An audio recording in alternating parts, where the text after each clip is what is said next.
Hello and welcome to the American Compass podcast. My name is Oren. I'm the chief economist at American Compass. And today we are speaking with Senator Bernie Moreno of Ohio. He is a freshman in the Senate, but someone who's already having an extraordinary impact and really helping to chart the course, I'd say, for the new direction in the Republican Party. He has partnered with Josh Hawley on very interesting labor legislation. He's been an outspoken critic of private equity. He's been a strong supporter of tariffs. And so I think he is an excellent indicator and leader on where things are headed on the right of center. So it's a really interesting conversation about his own thinking and the evolution in it, how he's reached some of these views, how those connect to what he hears from his constituents, and what his priorities are going to be going forward. So I think you'll really enjoy that conversation. Of course, before we get to it, we have to tell you about what's going on at Commonplace. Had an especially great feature, I thought, by Ethan Dodd, who actually went down to Florida to look at what happens when you implement mandatory E-Verify. And it's a fascinating story from the perspective of workers, from the perspective of businesses, what gets disrupted, what gets harder, what works out just fine, where do you actually see the benefits? And so definitely worth giving that a read. We had Jonathan Van Maren with a warning from Canada on euthanasia as we see similar policies start to take up in the U.S., especially in New York. Patrick Brown on why Medicaid cuts in the One Big Beautiful Bill undermine the working class GOP base, and David Cowan on the need for autonomous naval vessels. I don't know if you saw, but the latest annual data on global shipping production just came out. China is now manufacturing more than 1,000 times the gross tonnage that the United States is, which may not be a good thing if they are our primary geopolitical rival located across a large body of water. So I think the point about autonomous vessels in particular is a really useful one. Of course, Understanding America, if you are not subscribed, you still can for a limited time only at understandingamerica.co. The sun will consume the earth at some point, and you will no longer be able to subscribe thereafter. And of course, The New Conservatives is out. We've been really thrilled by the response we're getting. I think folks are finding it to be a really useful overview of what is going on and why, and also a great way to find just a lot of the best stuff we've done at American Compass over the last 5 years. So pick up a copy for yourself, give one to a clueless friend, and now enjoy Senator Bernie Moreno. Joined now by Senator Bernie Moreno. Senator, thank you so much for making the time. No, thank you for having me. And by the way, congratulations on the event the other night. That was very, very nice. Thank you. We were delighted to have you there. Senator Moreno joined us for the 5th anniversary American Compass Gala, which, boy, I'll tell you, putting on one of those things, it makes a wedding look easy. But we were thrilled with it. We were honored to have so many friends there to join us to celebrate, and certainly to have you with us. So absolutely. Hopefully the food was okay. It was great. And by the way, the good news is on a wedding, you only have to do it once. In your case, you're going to have to do this for a lot more times. So I'm learning. I'm realizing if we'd done a terrible job, maybe everyone would have said, well, we're not doing that again. But such is life. I am very interested to start by asking a little bit about what has brought you to this place in your life, both literally and ideologically. You're a freshman senator, but obviously have been in the political scene for a while. In Ohio, for folks who are less avid followers of Ohio politics, well, what is your background and what sort of motivated you to jump into this kind of work?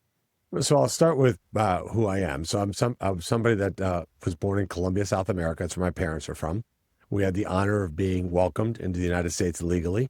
I had the even great honor of becoming a U.S. citizen at the first opportunity I could, which is 6 months after your 18th birthday. I counted the days down, became a citizen, went to college in the Midwest, and then went to work for General Motors, who I always viewed as a kid as this great industrial power, like this company that what was good for GM was good for the country, loved automobiles, did that for 5 years, realized the corporate world wasn't my cup of tea, had the opportunity to go work for an incredible entrepreneur in Boston at a car dealership. I never worked in a car dealership in my life. He hired me to be his general manager, his first job. In other words, imagine never having worked there. All of a sudden you're running the place. He hired me, watched him grow from 5 dealerships to 55. Towards the end of my time there, he made me his vice president. And then I got a call from Roger Penske 20 years ago. Said, hey, I've got this dealership in Cleveland. I'd like you to buy it. So I took every cent I had in my life, put it into that business, grew it to 15 dealerships with 30 brands, sold that business about 6 years ago, and then started a technology company that uses blockchain to make the car titling process digital, save states a lot of money. The reason I'm here and not enjoying a beach somewhere is because for me, fundamentally, or the big question of the day really is, what makes America unique in the world? And I think to a lot of people, unfortunately, they view it and say, well, the American dream is that you start a tech company in a basement, you become a billionaire, and you become really rich. But that is absolutely, in my mind, not at all what the American dream is. The American dream to me is my father-in-law.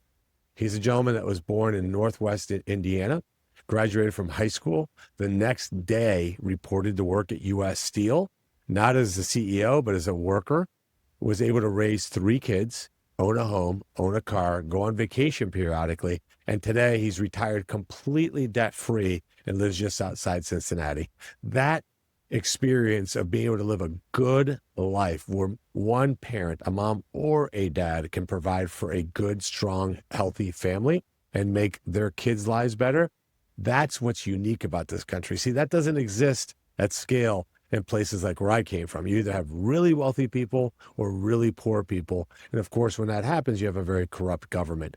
So what made America unique is this growing, thriving middle class. And what I saw was political leaders on the left who said they were for the middle class. But if you look at their policies, unlimited illegal immigration, mandates for electric vehicles, government spending that drove up the price of inflation, government regulations that wanted total control, then of course, the worst of all, the COVID disaster of mandates. You have to take a vaccine, you have to wear a mask, an overbearing government. Then on the right, the traditional Republicans, they cared about tax cuts.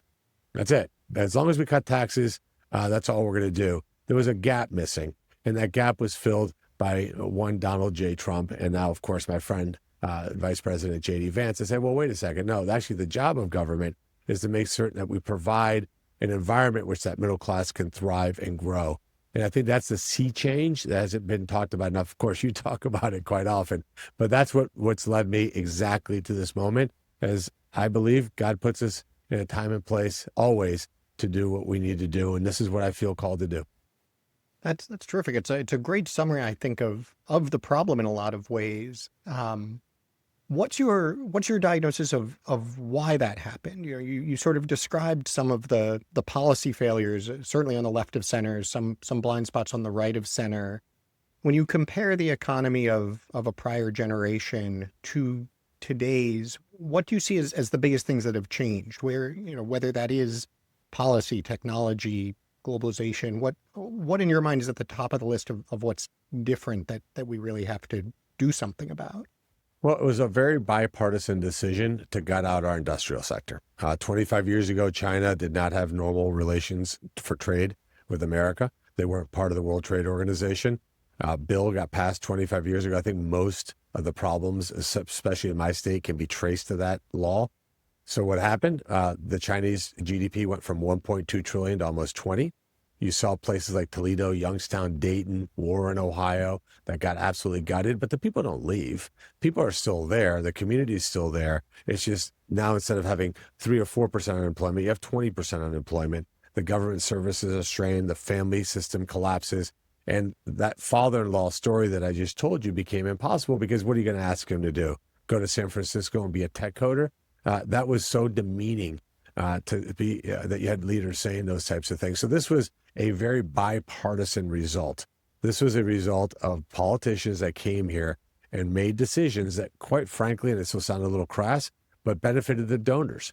The donors made a lot of money. Let's be clear. When you deindustrialize a country and move that much wealth from one country to the other, the people who are doing that became incredibly wealthy. There's been wealthy people in this country for a long time, but what we're seeing now is unbridled wealth that we never thought imaginable. And it's because of government policies that dictate. We see that with the IRA, with the subsidies that are absolute giveaways and have created a whole new class of very wealthy people. And what has the middle class gotten? Higher energy prices, right? So that average American is paying $200-$300 more for utilities. And some guys bought a new Gulfstream G600 because the G550 wasn't big enough or cool enough. And that's the crassness of it.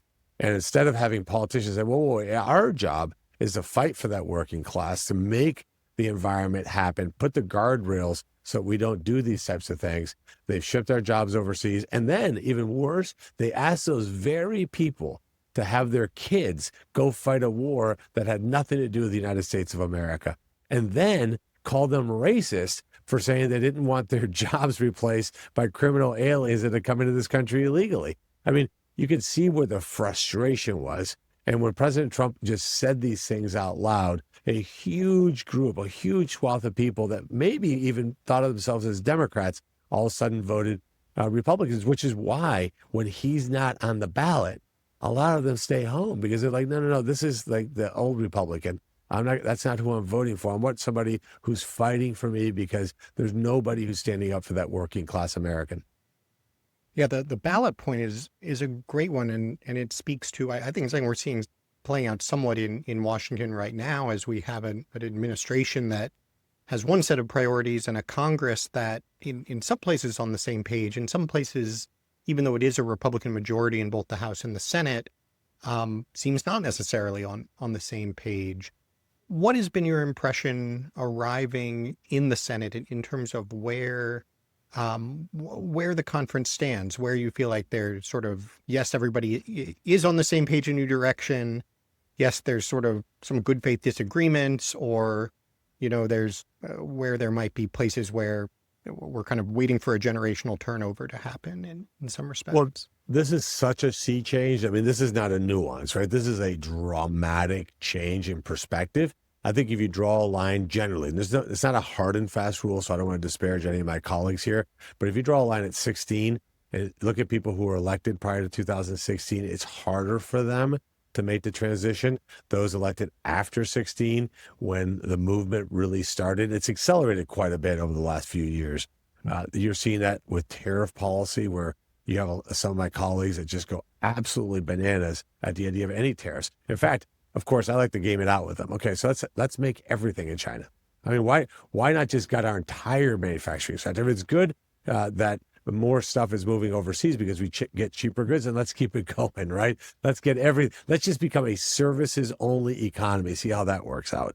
And of course, it's insane because that would not only end America as we know it, it would be a national security disaster. And of course, the left, which is supposed to be the watchdog for the worker, got hijacked by the far left extreme people who 15 years ago, you said, oh, boy, he's a bit player. I mean, that guy's just a noisy, kind of crazy uncle that says nutty things. We know who we're talking about. But that's actually now the center of the Democrat Party.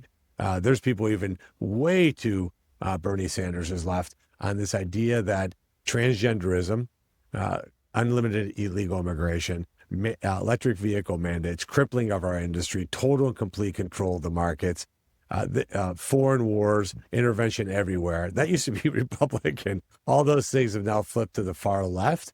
And it's interesting to watch that. So on the Republican side, I think we're about 2 elections away. I think in 26 and 28. I think 28 will be the seminal year where the vast majority of the Republican Party is really this new America First, true America First Republican Party, which makes sense because you think about when Trump started, 12 years, that's actually probably the right amount of time for a full transition to occur.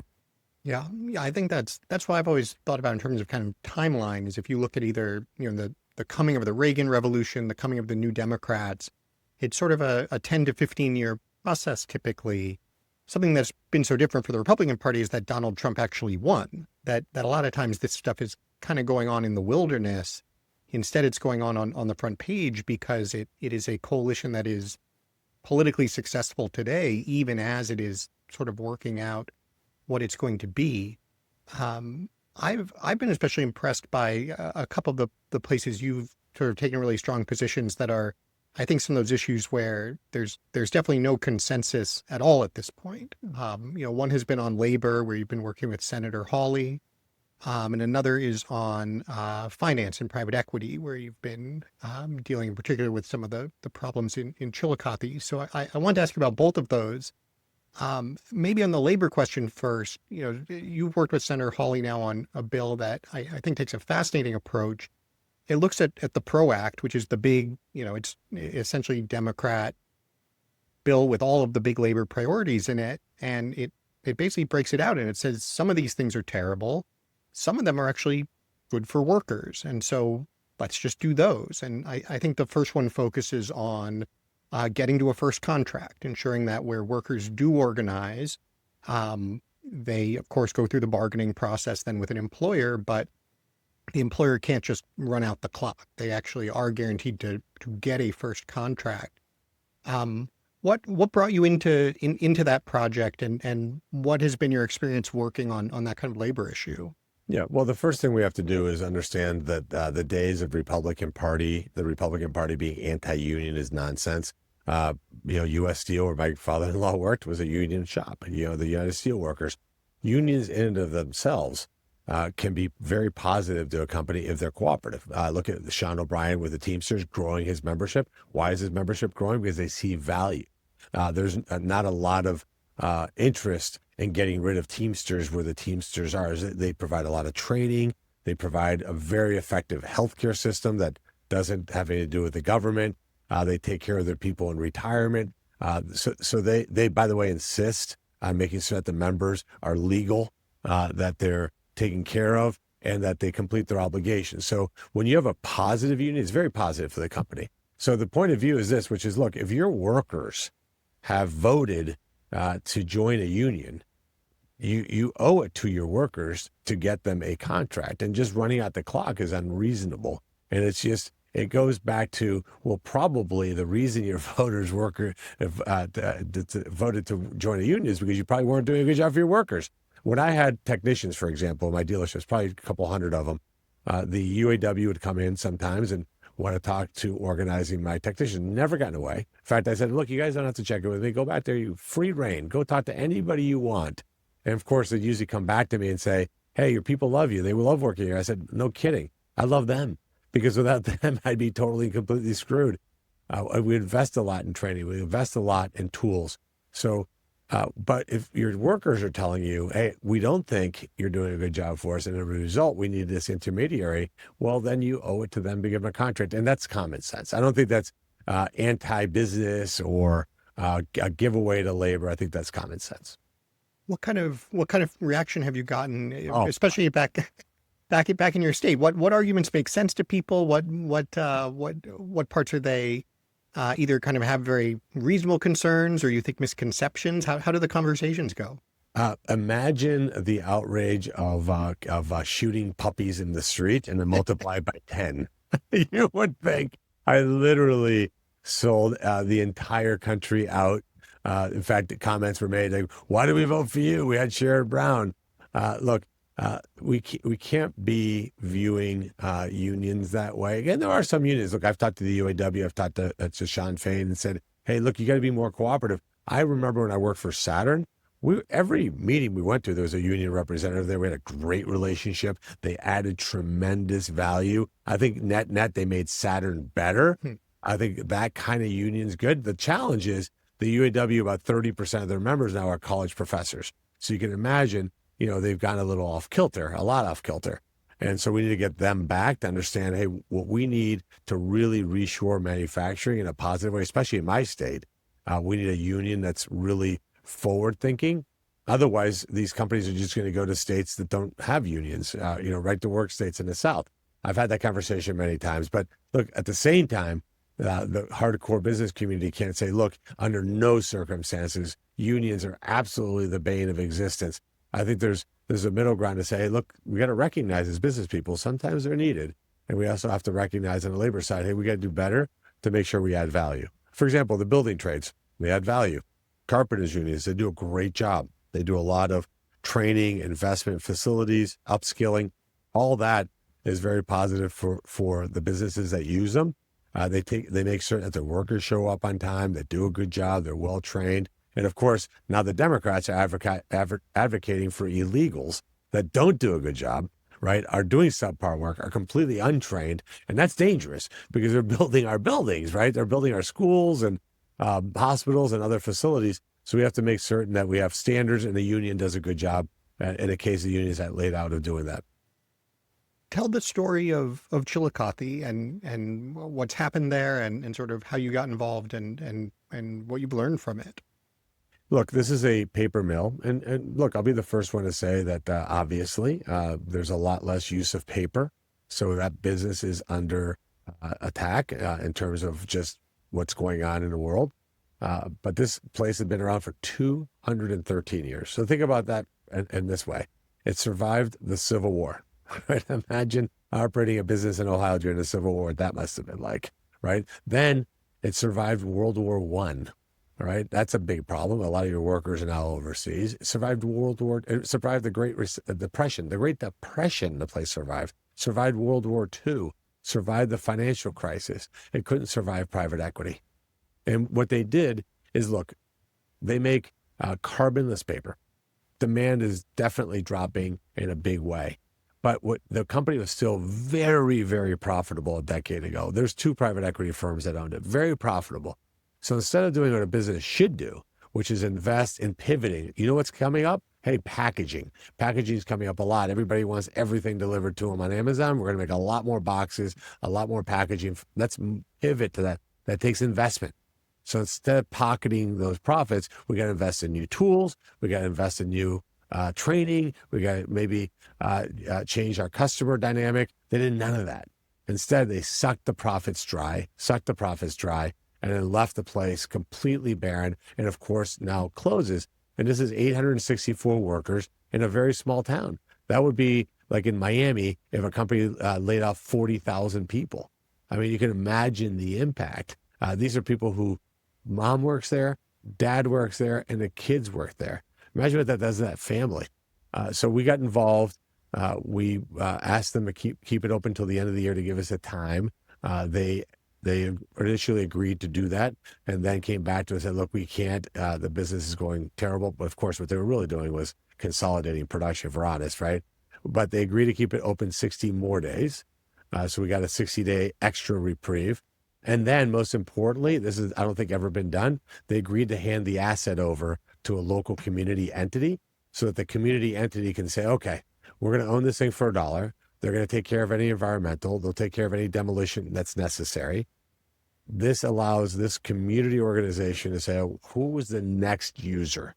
Who wants to come in here and take the 468 acres and bring good quality, high paying jobs to Chillicothe, Ohio? And I think we're going to I'm completely confident we'll get the next user. We obviously couldn't do it in such a condensed period of time. So what I'm doing is I'm going to introduce a bill to modernize the WARN Act to say 60 days is just too short. We have to make it 6 months when it has an oversized impact on a community. The other piece that we're looking at very seriously is making certain that in companies of a certain size, you have to have an employee elected representative on your board of directors.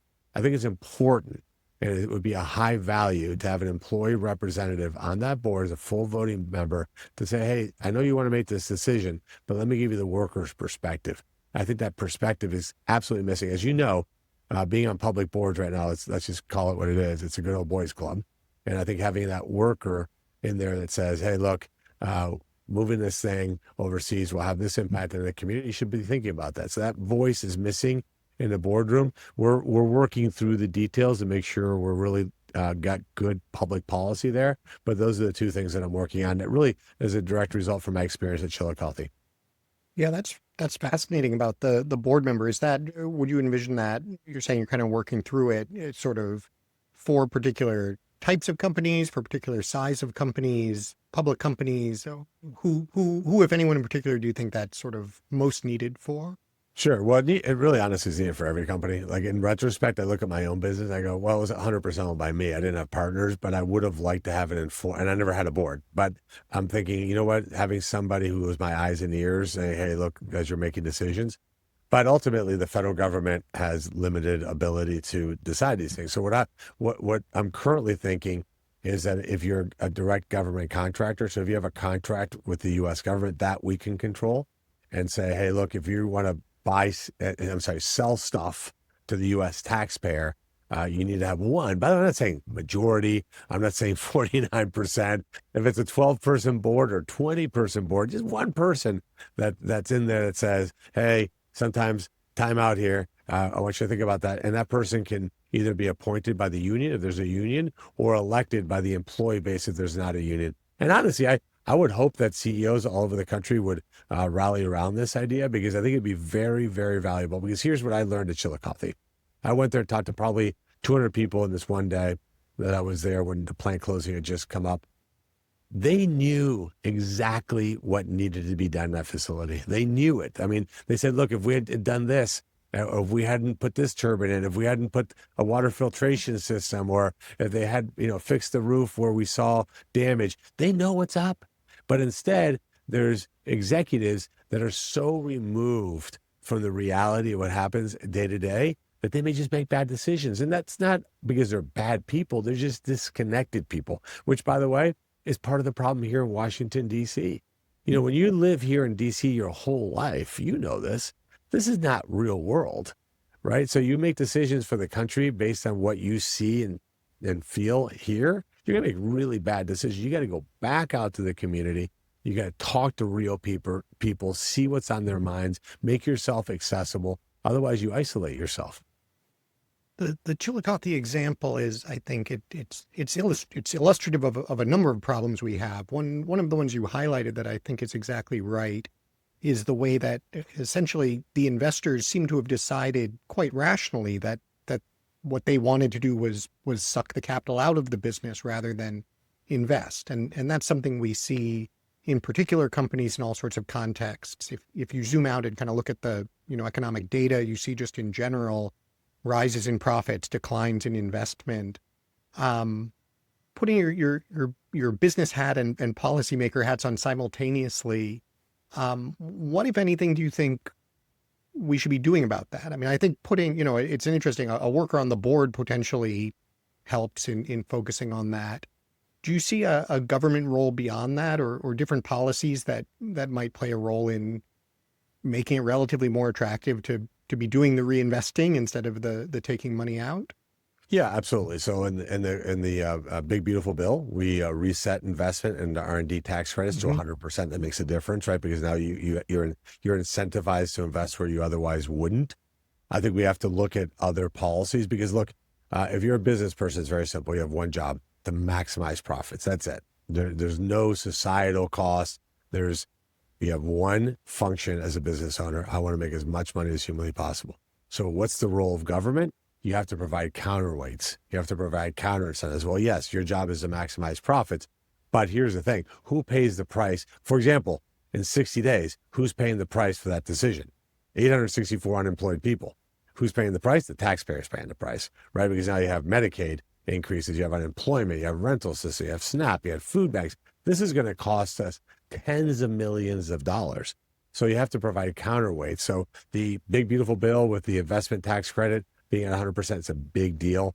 Putting better requirements, investments in trade schools to upskill is really, really important to help companies out. I've asked my team to do an audit of the entire state to say what other Chillicothes are there? What other companies are there in the state that are early in that curve? And we have to go in there and get an intervention, right? To say, okay, here's where we're at. What do you need to do? That's why having a 6-month warn notice, that's very costly, right? Because now you're going to have to keep people employed for 6 months, because once you issue that notice, the people will naturally leave the company because they're going to say, well, this place is going to close in 6 months. So keeping that place open for 6 months is very expensive. So again, you have to provide that counterweight. And look, the one thing that makes Republicans of today different than Republicans of, call it, yesteryear, when I was growing up, is that Democrats are never afraid to use power to accomplish their means, which is whatever it is that they want to do, which is usually really bad ideas to the far left. But Republicans are like, no. We have to be completely hands off. Let the total free market system work in a way that destroys the productive value of our working class. We can't do that. We have to weigh in and lean in. And I think that makes a lot of Republicans uncomfortable because we are not a completely let the world work type of thing because that would immediately result in what we've seen, which is 25 years of a decimating middle class. And the numbers don't lie. I mean, it's pretty black and white. I asked some of my colleagues, but you'll laugh. or cry, depending on it, your perspective, that will say, free trade is good for America. And if we can't make automobiles cheaper than China, then China should make them. And of course, it's insanely naive, because eventually you become completely dependent on another country. And of course, the national security piece, like we talked about earlier, plus what you're doing to the people who make this country and build this country. Because again, not everybody aspires to be a multimillionaire. Some people just aspire to be like my father-in-law. This guy just wants to live a good life. I don't want to be bothered by anybody. This guy takes out $1,000 a month in cash on the first of the month. He uses that money, and the 31st, he's got 1 cent left. That's the way he likes it. He doesn't like that. But he was able to give his 3 kids a better life than the life he had, and he's very happy. That at least avenue is what we have to make available. You mentioned earlier the donor problem, and how that has sort of intersected with and influenced what certainly the Republican Party had been in some of these ideas. But you've also, in the context of workers on boards, for instance, pointed out that there's an ideal world where CEOs get on board with this and recognize that, hey, at the end of the day, the things you're talking about are going to be better for businesses. They're going to be better for the communities where even the richest donors live. To what extent do you think that you and your colleagues can be successful in making the case to the existing Republican donor base, to the business community, that this new way of thinking is something they should get behind and support, versus to what extent do you think it's going to take a different donor base in some respects to drive this forward? Yeah, so obviously, look, I don't want to diminish what the influence of donors is in this town. Like for me, look, I've committed to only serve 2 terms. I wasn't born in this country, can't be president of the United States. 2 terms, I'm out. My wife has said 3rd term, second wife, so I'm here for 2 terms. But that's not to disparage people who want to be here longer. I do think that that's plenty, that we need new thinking. But it is very difficult when you have this idea that you want to run over and over again. You need people to feed your campaigns. That's a real thing. I mean, I'm not going to minimize that. So, but I would say this. I'd say that that's a generational issue. I think Gen X and down, the new future business leaders are much more interested in a social good component to their business. And probably that wasn't the case in a prior generation. So I think there's a shift there. And if that argument doesn't work, here's the argument I would give business leaders. This is what we want to do. Let me give you the alternative. The alternative, Elizabeth Warren runs your company. Bernie Sanders is your boss. And you're going to be completely ruled by a centralized, very, very authoritarian, socialist-led government. Which one do you want? You can do clean up your behavior, go along with the idea that you have to take into account the impact that you have on your workers and your community, or you get that. And that's what's happened in countries all over the world. Like the countries that, especially my continent, right, South America, you see that. You see people who like, hey, I'm desperate. I'm out of hope. I feel like I can't advance. And therefore, they go to the siren call of socialism. And that is an ultimately 20x times terrible result compared to just do the right thing. And I think most newer business people, I was in an organization called Young Presidents Organization, and I think there is a sentiment among people my age and younger that says, look, we have to do well for our people and do good for our people while still doing well financially. You can do both. You can share in the success of your business. I think that's a positive thing. And by the way, that should be something that's motivating. Like the idea that you can make somebody's life better who works with you, I think is a very positive thing. But I think that's happening generationally. I think you're seeing that sea change at the same time as we're seeing that with here in DC. Well, Senator Moreno, you are already having an enormous impact, I would say. The only comparison I can think of is another recent senator from Ohio. I don't know what's in the water out there you guys have, but I'm already disappointed to hear we apparently only have you for 2 terms. We will have to make the most of it, I guess. 12 years. That's a long Fair time. enough. That's right. At the moment, that probably seems far in the distance. But thank you so much for at least spending a few minutes of it with us here, and really, really looking forward to working with you and seeing what you do next. Well, I appreciate it. Thank you for doing what you're doing. Look, I think we're all called to something.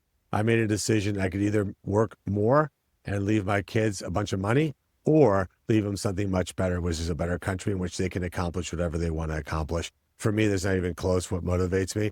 Knowing that I can make this country better, the country that gave me every opportunity in the world to succeed beyond my wildest imagination, and I can leave a country better, my kids, my grandkids, your eventual grandkids, nothing better, nothing more motivating for me than that. Yeah, fantastic.